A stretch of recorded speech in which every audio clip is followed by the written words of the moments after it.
नमस्कार विद्यार्थी मित्रांनो.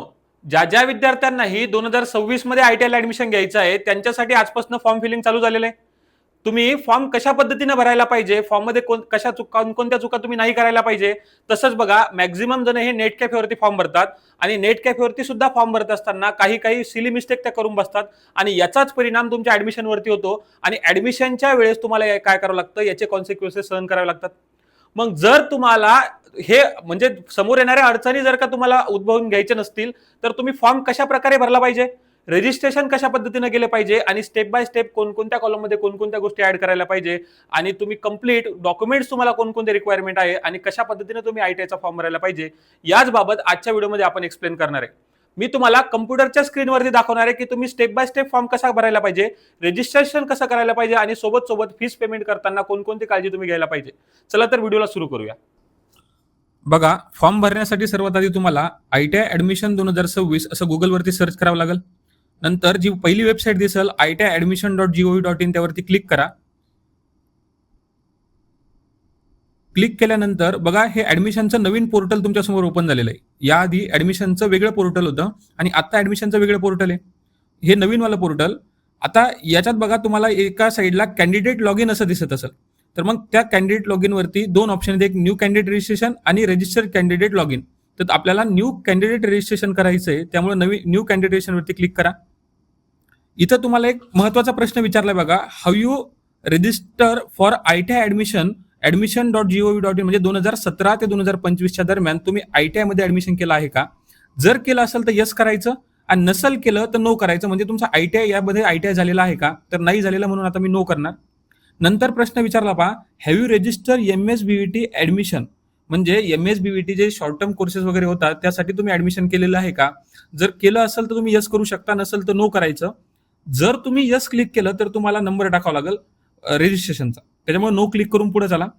आता विचारलं बघा, फर्स्ट नेम जेही तुमचा 10च्या मार्कशीट वरती फर्स्ट नेम, मिडल नेम आणि लास्ट नेम असेल ते त्यानुसार तुम्ही काय करा, एंटर करा.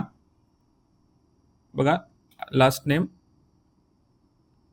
ठीक आहे. त्यानंतर बघा, जेंडर येईल मेल, फिमेल आणि अदर. तर मेल जेंडर म्हणून मी सिलेक्ट करतो आणि डेट ऑफ बर्थ सिलेक्ट करताना लक्षात घ्या की तुम्ही जी तुमच्या आधार कार्ड वरती डेट ऑफ बर्थ आहे तीच डेट ऑफ बर्थ तुम्ही याच्यावरती सिलेक्ट करायला पाहिजे, जेणेकरून ज्यावेळेसही आधार व्हेरिफिकेशन तुम्हाला सोबत करावं लागेल त्याच सोबत आधार डेटा सुद्धा याचा व्हेरीफाय होत असतो. त्यानंतर तुम्हाला तुमचा मोबाईल नंबर फिल करायचा आहे. जो मोबाईल नंबर तुम्ही रेग्युलर वापरता तोच मोबाईल नंबर या ठिकाणी वापरा आणि ईमेल ऍड्रेस सुद्धा जो तुम्ही वापरणार आहे तोच वापरायचा. मोबाईल नंबर फिल केल्यानंतर व्हेरीफाय वरती क्लिक करून आता तुमच्या नंबरवरती 4 डिजिटचा OTP येणार.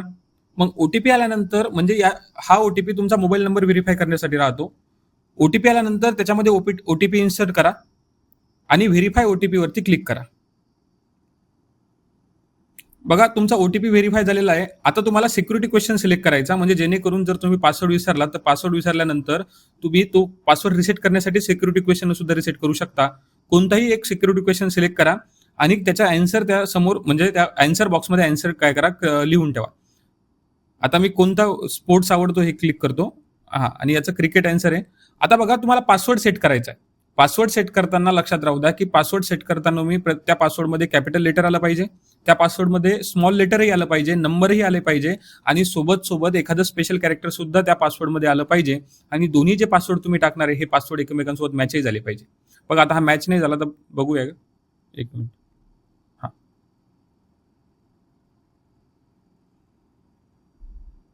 दोन्ही पासवर्ड जर मॅच झाले नाही तर तुमचा पासवर्डच सेट होणार नाही. त्यासाठी पासवर्ड म्हणजे फिल करताना बघा थोडं काळजीपूर्वक फिल कराल. ओके,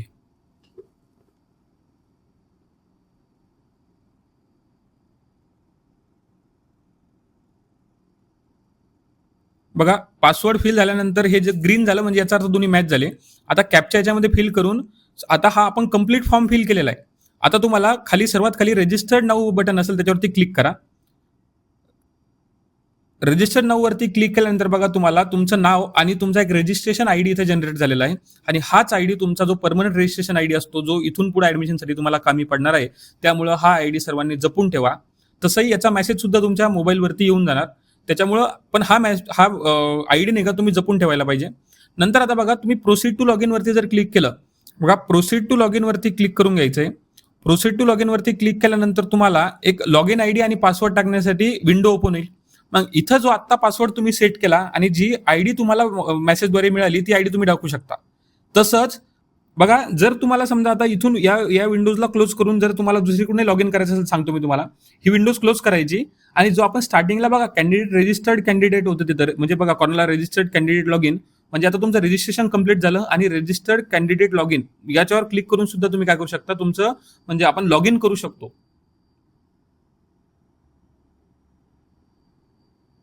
बघा सेम विंडो तुम्ही इथं क्लिक केल्यानंतर सुद्धा सेम विंडो ओपन झाली. आता या ठिकाणी काय करा तुमचा आयडी आणि पासवर्ड काय करून तेव्हा इन्सर्ट करा आणि कॅप्चा फिल केल्यानंतर साइन इन या ऑप्शनवरती क्लिक करा.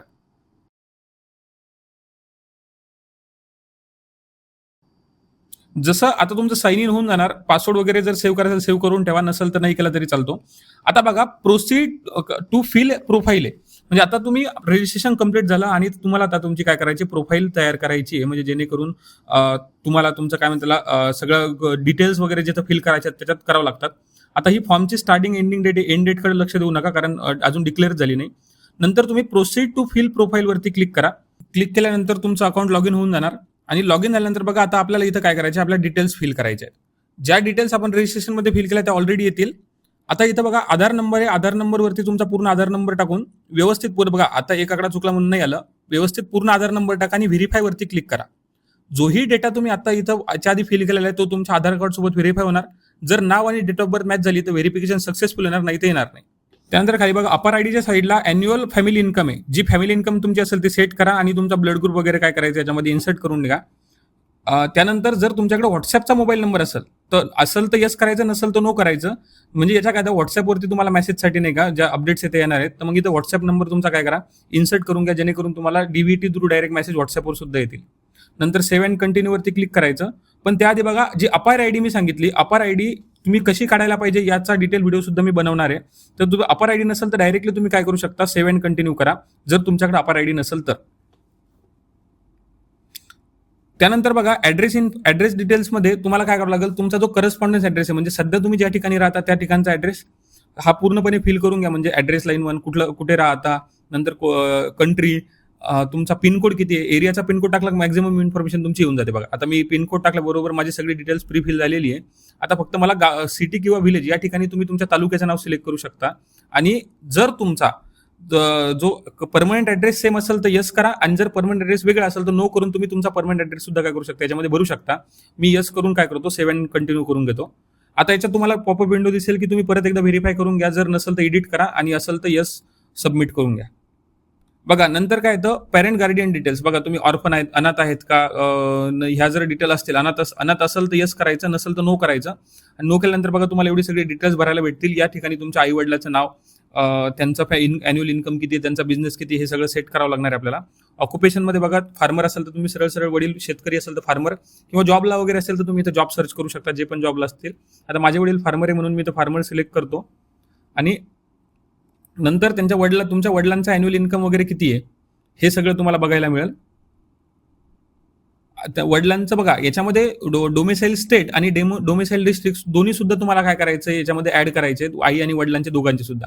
आता हे फादर डिटेल झाल्या नंतर खाली मदर डिटेल्स जर का तुम्ही बघितल्या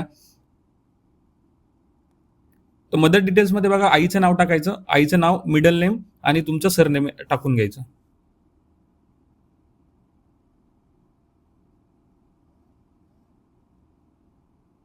आता ऑक्युपेशनमध्ये बघा हाऊस वाईफ इथं नाहीये म्हणून माझी आई सुद्धा शेतकरी असल्यामुळे मी फार्मर आता सिलेक्ट करून घेतो.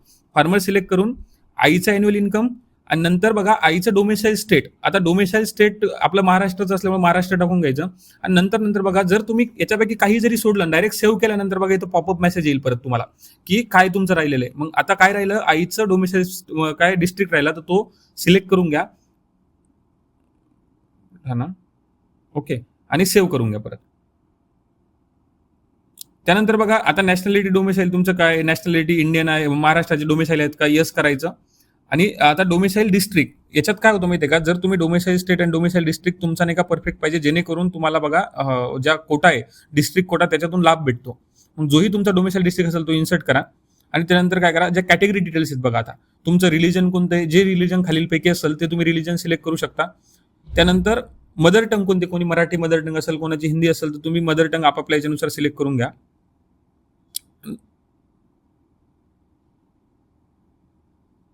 तसंच बघा आता कॅटेगरी, तुमची कॅटेगरी कोणती आहे नेमकं, हिंदू हे तुमची पण कॅटेगरी कोणती आहे, NT असेल, NTD असेल, OBC असेल, ओपन असेल, तर ह्या सगळ्या कॅटेगरी तुम्ही सिलेक्ट करून घ्या. आणि त्याच्यामध्ये कास्ट पण काय करा, सबकास्ट कास्ट ज्या काही असतात, ज्या प्रत्येकाच्या वेगवेगळ्या कॅटेगरीनुसार ज्या कास्ट असतील, तुम्ही त्या कास्ट काय करा, सिलेक्ट करून घ्या. आता इथं बघा सर्वात महत्वाचा नंतरचा जो प्रश्न आहे, बघा जर तुम्ही इकडे बघितलं असेल तर इथं नाही का, do you belong non creamy layer आहे. मग जर तुमचं नॉन क्रिमिलर असेल तर येस करायचं. आणि आता बघा तुम्ही कॅटेगरी टाकली, येस केली म्हणून तुमची ऍप्लिकेशन कॅटेगरी आहे. जर तुम्ही नो केलं, नो केल्यानंतर बघा तुमचा फॉर्म ऑटोमॅटिकली ओपन कॅटेगरीमध्ये चालला गेला. मग जर तुम्हाला नॉन क्रिमिनल असेल तर तुमची जे सीट अलॉटमेंट भेटणार तुम्हाला ही तुमच्या कॅटेगरीमध्ये भेटणार, त्यासाठी नॉन क्रिमिनलचा खूप फायदा होतो. बघा सेव्ह अँड नेक्स्ट करून घ्या. नंतर आता ह्या बघा, या डिसेबिलिटी आहे का, तुम्ही अपंग आहेत का, असाल तर येस करायचं, नसेल तर नो करायचं. डिफेन्स कॅटेगरी जर तुम्ही डिफेन्स पर्सनल असाल तर त्याच्यात नाही का त्यांना मार्क्स वगैरे एक्स्ट्रा राहतात, तर असेल येस करा, नसेल नो करा. स्पोर्ट्स कॅटेगरीमध्ये सुद्धा ते स्पोर्ट्स कॅटेगरीचे मार्क भेटतात. जर असेल तुमच्याकडे सर्टिफिकेट नंबर, तुम्हाला सगळं त्या कोणत्या स्पोर्ट्समध्ये सगळं टाकावं लागतं. माझं नाही म्हणून मी नो करतो. आता बघा बास्टर्ड स्कूल डिटेल्स आहे, ज्या बघा काही स्पेशली स्कूल असतात, जर का त्यात तुम्ही असाल तर येस करायचं, नाही तर नो. मॅक्झिमम जणांनी नोच करायचं याचं उत्तर, कारण आपण स्पेशल स्कूलमध्ये शिकतच नाही. अदर डिटेल्समध्ये बघा काय, have you in intermediate drawing आलं तिथं. मग इंटरमिडिएट ड्रॉइंग जर का तुम्ही परीक्षा पास झाली असेल तर येस करायचं, नसेल तर नो करायचं. याचे सुद्धा मार्क्स तुम्हाला काय भेटतात, एक्स्ट्रा भेटत असतात. नंतर आता बघा हे सर्वात महत्वाचं आहे की 10 स्टँडर्ड डिटेल्स तुम्हाला भरायचे आहेत. म्हणजे तुमचं बोर्ड कोणतं आहे, 10वीत कोणतं बोर्ड होतं, त्याच्यानंतर तुमचा रोल नंबर काय होता 10वीचा, जेणेकरून त्यांना मार्क्स साठी व्हेरीफाय होतं. आणि नंतर येतं की तुम्ही कोणत्या साली एक्झाम दिली, ज्या साली तुम्ही एक्झाम दिली असेल ते साल आणि तो महिना तुम्हाला इथं टाकावा लागेल. नंतर बघा, त्यानंतर बघा स्कूल डिस्ट्रिक्ट विचारला. आता या ज्याही जिल्ह्यामध्ये तुमची 10वी झाली त्याच जिल्ह्यामध्ये तुम्हाला अनेक लाभ भेटत असतो. म्हणून तुम्ही म्हणजे ज्या जिल्ह्यात तुमची 10वी झाली त्याच जिल्ह्यामध्ये तुम्हाला ITI ला 90% काय म्हणतात ऍडमिशन कोटा तो तुमच्यासाठी असतो. म्हणून या सगळ्या डिटेल्स भरताना खूप प्रॉपरली डिटेल्स भरा. आता बघा ते विचारतात 10वी तुम्हाला तुम्ही पास झाले का, नंतर तुम्ही काय म्हणता हँडिकॅप आहे का, यस नो करायचं. सोबत तुम्हाला 10वी सायन्स सब्जेक्ट होता का, मॅथ्स सब्जेक्ट होता का, ते सुद्धा यस किंवा नो तुमचे जर असतील तर करा. नंतर इथं टेक्निकलचं, जर 10वी तुम्हाला टेक्निकल असेल तर यस करा, नसेल तर नो करा. याचे सुद्धा टेक्निकलचे मार्क्स भेटतात, म्हणून इथं यस नो करायचं, कारण हे तुम्हाला डॉक्युमेंट्स नंतर दाखवावं लागतात. बघा त्याच्यानंतर बघा टोटल 10th स्टँडर्ड मार्क्स. आता इथं काय सांगितलं बघा, इथं तुम्हाला टोटल मार्क्स अपलोड करायचे आहेत. म्हणजे बघा आता बेस्ट ऑफ 5 चे जे मार्क्स होतात तुमचे, तुम्ही मुलं काय करतात बेस्ट ऑफ 5 चे 500 पैकी मार्क टाकतात. पण इथे 500 पैकी मार्क न टाकता जेवढेही तुमच्या टोटल मार्कशीट वरती मार्क्स आहेत, म्हणजे जसं माझ्या 600 मार्क्स आहेत, मी 600 पैकी मला जेवढे असतील टोटल करावं लागेल. हे मार्कशीट वरती लिहिलेलं नसतं. त्या 600 पैकी मला किती मार्क्स आहेत, जेवढे मार्क्स मी असेल तेवढे त्या कॉलममध्ये मी इन्सर्ट करेल. आणि खाली बघा ऑटोमॅटिकली बेस्ट ऑफ 5 मध्ये जे कन्व्हर्जन त्यांनी केलं आणि किती म्हणजे मार्क्स तुमचे 500, म्हणजे जर 600 पैकी असेल तर माझे किती होते, पण 500 पैकी ॲव्हरेज ते फॉर्म्युला लावून ऑटोमॅटिकली हे ऑटोमॅटिक कॅल्क्युलेट होणार आणि याच्यानुसारच तुमचा मेरिट जनरेट होत असते. नंतर बघा मॅथमॅटिक्सचे मार्क्स, जे 10वीत किती तुम्हाला 100 मार्काचं मॅथमॅटिक्स होतं, तर त्याच्यापैकी सायन्स 100 मार्काचं होतं, याच्यापैकी तुम्हाला किती मार्क्स पडले हे सुद्धा तुम्हाला काय करायचं या फॉर्ममध्ये फिल करायचं. बघा जसं 100 मला मॅथमध्ये 100 पैकी 62 मार्क होते आणि याच्यात 100 पैकी किती आहे सायन्समध्ये 81 मार्क्स होते, 81 मी फिल केले. आता ही सगळी बेसिक डिटेल झाली बघा. आणि हे वरती बघा जे मी तुम्हाला सांगितलं प्रत्येक कॅटेगरीच्या याच्या आधी आपण भरले त्यामध्ये त्याला मार्क्स होते. जर तुम्ही समजा स्पोर्ट्स असेल तर तुम्हाला मार्क्स ऍड झाले असते, पण आता माझं काहीच नाही, म्हणजे सगळं झिरो आलं आणि ऑटोमॅटिकली कॅल्क्युलेट झाली माझी टोटल. आता बघा आता मॅक्झिमम मुलांचा प्रश्न काय असतो की सर 12वी पास असेल तरी यस नो टाकलं तरी काही हरकत नाही. हायर एज्युकेशनचं बघा, तिथं हायर एज्युकेशनमध्ये सुद्धा दिलेलं आहे, जर तुमचं काही 10वी पास असेल 10वी पास टाका फक्त, आणि सोबत नॉट ऍप्लिकेबल करून तुम्ही काय करा, सेव्ह अँड कंटिन्यू करा. जास्त इथं ऍड करत बसू नका, कारण काही तसंही इम्पॅक्ट होत नाही, तुमचे 12वीचे मार्क्सही ऍड केल्या जात नाही. आता हे सगळे परत पुन्हा एकदा तुम्हाला डिटेल्स बघायला भेटतील. ते तुम्हाला तुमचे ओरिजिनल किती मार्क्स आहेत आणि सोबत जी मेरिट जनरेट होणार आहे ती कशी होणार आहे हे पण सुद्धा सांगतील. तर यातला बरोबर असेल तर यस सबमिट करून काय करा, नेक्स्ट वरती क्लिक करून घ्या, यस सबमिट वरती क्लिक करा. आता इथं काय झालं, प्रोव्हिजनल ट्रेनिंग ITI केलेलं का आपण नाही केलेलं म्हणून आपण नो सिलेक्ट करणार आणि सेव्ह अँड कंटिन्यू परत. नंतर बघा आता होम डिस्ट्रिक्ट, तुमचा होम डिस्ट्रिक्ट कोणता आहे हे डिपेंड करत नाही, पण तुम्ही जे मी काय सांगितलं, जे 10वीच्या ज्या शाळेत होते त्या शाळेत तुमचा होम डिस्ट्रिक्ट मानला जातो आणि त्याच जिल्ह्यामध्ये तुम्हाला काय होतो 90% जो कोटा आहे तो करतो. तर ऑटोमॅटिकली बाय डिफॉल्ट येतं तुमचा 10वीचा जो डिस्ट्रिक्ट होता जो तुम्ही मागे फिल केलेला तोच इथे येणार. सेव्ह करून घ्या, टाईप ए कॅन्डिडेट, इथे ऑटोमॅटिकली सेव्ह होईल तुमचं. आणि आता काय करा, सेव्ह अँड कंटिन्यू करा. बघा अशा पद्धतीने तुम्ही नाही का मॅक्झिमम तुमचं फॉर्म फिलिंग कंप्लीट झालेली ज्या बेसिक डिटेल्स होत्या त्या परत एकदा काय करा, तुम्ही व्हेरीफाय करू शकता. तुम्हाला काही चुकीचं वाटत असेल तर तुम्ही एकदा हा फॉर्म फायनल सबमिट करण्याच्या आधी काय करायचं, 2-3 वेळा सगळ्याच्या सगळा फॉर्म नाही का पूर्ण एकदा पुन्हा पुन्हा चेक करत चला. म्हणजे जेणेकरून तुम्हाला समोर चालून म्हणजे याच्यामध्ये जर का काही चुकीचं असेल तर तुम्ही चेक करू शकता आणि परत बघा फायनल तुम्ही याचीही प्रिंट काढून ठेवू शकता. आणि आता काय करायचं, तुम्हाला फायनल सबमिट करायचा आहे फॉर्म. बघा हे झाल्यानंतर काय होतं, पुन्हा एकदा काय करा, तुम्ही चेक करा आणि लॉक प्रोफाईलवरती क्लिक करा. आता जसं तुम्ही येस क्लिक करसाल तुमची प्रोफाईल काय होणार, जाणार लॉक होऊन जाणार. आणि जर तुम्हाला एडिट करायचं असेल तर तुमची प्रोफाईल तुम्हाला अनलॉक करावं लागेल. आता हे आपलं बेसिक डिटेल्स दिसलं, इथं जनरेट ऍप्लिकेशन आयडी वरती क्लिक करायचं, कारण आता आपल्याला ITI साठी ऍडमिशन आहे. Generate application ID. बघा आता इथं 2 ऑप्शन दिसतील तुम्हाला, एक प्रिंट ऍप्लिकेशन फॉर्म आणि अनलॉक ऍप्लिकेशन फॉर्म. जर तुम्हाला एडिट करायचं असेल तर याच्यावरती क्लिक करावं लागेल. आणि जर बघा आता मग याच्यावरती तुम्हाला हा मी सांगितलं आत्ताचा परत प्रिव्ह्यू दिसून जाईल तुम्हाला, याच्यामध्ये आपण फॉर्म कसा भरलेला आहे, काय भरलेला आहे. आणि बघा जर खाली तुम्ही बघितलं तर फीज पेड आहे. इथं फीज पेड मध्ये काहीच येणार नाही, कारण आपण फी अजून पेड केलेली नाहीये. बरोबर आहे. परत एकदा डॅशबोर्डवरती क्लिक करायचं इकडं आणि तिथे बघा परत हे 2 ऑप्शन आले. आता पे ऍप्लिकेशन फी करायची आपल्याला, म्हणजे आता फी पेमेंट करायचंय. मग आता पेमेंट करताना पेमेंट करण्याच्या आधी लक्षात राहू द्या की तुम्हाला कोणत्या आयटीआयमध्ये जाऊन कन्फर्मेशन करणार आहे, त्याचा डिस्ट्रिक्ट. आता बघा या तुम्ही महाराष्ट्रात कोणत्या आयटीआयमध्ये जाऊन कन्फर्म करू शकता. आता मी इथं गडचिरोलीला राहतो म्हणून मला वाटतं गडचिरोलीला फॉर्म कन्फर्म करायचा आहे, तर गडचिरोलीमध्ये कोणत्या तालुक्यामध्ये फॉर्म कन्फर्म करायचा आणि कोणत्या कॉलेजवरती करायचा हे तुम्ही इथं सिलेक्ट करून घ्यायचं. जेणेकरून म्हणजे तुम्ही म्हणजे मी सांगितलं महाराष्ट्रात कुठेही तुम्ही फॉर्म कन्फर्म तुमचा व्हेरीफाय करू शकता. याच्यासाठी ज्या कॉलेजमध्ये ते करा आणि सेव्ह अँड कंटिन्यू वरती क्लिक करा. बघा आता तुम्हाला इथं नाही का बेसिक पेमेंट डिटेल दिसून जातील. मी कॅटेगरीनुसार सांगितलं तुम्हाला की कोणत्या कॅटेगरीला किती फी लागेल. जसं आता मला 100 रुपये फी आहे, तर फी भरण्यासाठी चेकबॉक्स क्लिक करून घ्यायचा आणि ही 100 रुपये फी भरण्यासाठी वेगवेगळ्या आता मेथड्स असतात. जसं HDFC गेटवे पेमेंटवरती क्लिक करायचा. इथे तुम्हाला पेमेंटमध्ये नाही का 1-2-3 ऑप्शन दिसतील. Maximum credit card, UPI card, debit card. तर आपण मॅक्झिमम सर्वांकडे UPI असेल, UPI वरती बघा स्कॅनरनं मॅक्झिमम पेमेंट करून घ्यायचं, कारण एक स्कॅनर जनरेट होतो. स्कॅनर तुम्ही फोन पे ओपन करायचा, जसं नॉर्मली एखादं पेमेंट करता तो स्कॅनर स्कॅन करायचा आणि तुम्हाला डायरेक्ट बेसिक डिटेल्स येऊन जातील की 100 रुपये ऑलरेडी त्या स्कॅनरवरती येऊन जाईल. तुम्ही पेमेंट केलं, पेमेंट सक्सेसफुल जर का तुमचं झालं तर या स्क्रीनवरती सक्सेसफुलचा मेसेज येईल. आणि आता कंटिन्यू विथ ऍप्लिकेशन केलं तर जर तुम्ही हा पूर्ण ऍप्लिकेशन फॉर्म तुमचा काय झालेला आहे आता फायनली सबमिट झालेला आहे. आणि हा तुम्हाला प्रिव्ह्यू दिसेल तुम्हाला की तुम्ही काय काय डिटेल्स ऍड केल्या, काय काय डिटेल्स नाही ऍड केल्या. आणि खाली बघा सर्वात शेवटी आता जिथं पेमेंट आपलं पहिले नो पेमेंट दाखवत नव्हतं, आता तुम्हाला इथं पेमेंटच्या डिटेल्स सुद्धा शो होईल की बघा वरती हे की इथं किती तुम्ही पेमेंट केलेलं आहे, केव्हा केलं, काय केलं. अशा पद्धतीनं तुमचा ITIचा कम्प्लीट फॉर्म आता काय झालेला आहे, फिल झालेला आहे. आणि हा फॉर्म आता तुम्हाला काय करावं लागेल, याची एक तर प्रिंट काढून घ्या, डाउनलोड करून तुमच्याकडे राहू द्या. प्रिंट काढून तुम्ही काय करू शकता, हाच फॉर्म तुम्हाला काय करावं लागेल, जे जवळची पण जी तुमची ITI असेल त्या ITIमध्ये तुम्हाला हा फॉर्म घेऊन जायचा आहे. अशा पद्धतीनं तुम्ही आपला PC म्हणजे एवढं काम म्हणजे फॉर्म फिल झाला. आता तुम्ही अकाउंट लॉग इन केलं, लॉग आउट केलं तरी बघा मित्रांनो, आत्ताच सांगितल्याप्रमाणे तुम्ही तुमच्या ITIचा फॉर्म भरा आणि सोबत ज्या चुका मी या व्हिडिओमध्ये सांगितलं, तुम्ही कोणत्या चुका नाही करायला पाहिजे त्या चुका करणं टाळा तुम्ही.